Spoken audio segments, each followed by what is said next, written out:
তো সকাল থেকে পড়ছে বাইরে বৃষ্টি, আর আমি এর মধ্যে ঘুম থেকে উঠে গেছি সেই সকাল 7:30টাতেই।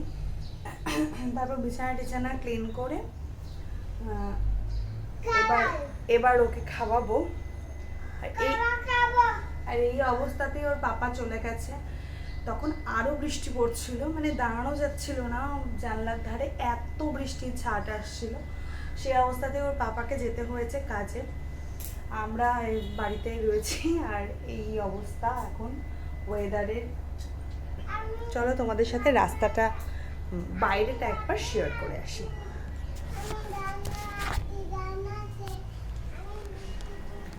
তো বাইরের ওয়েদারের অবস্থা তো ভীষণ খারাপ, আমি তো আগেও বললাম। আর বর্ষাকালে না এটা একটা প্রবলেম, কোনো কিছুই শোকাচ্ছে না, সব কিছুই ভেজা থেকে যাচ্ছে, এরকমই নিয়ে একটা সমস্যা।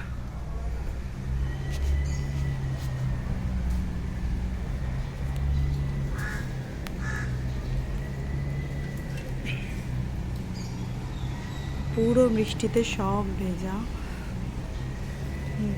বাজে অবস্থা।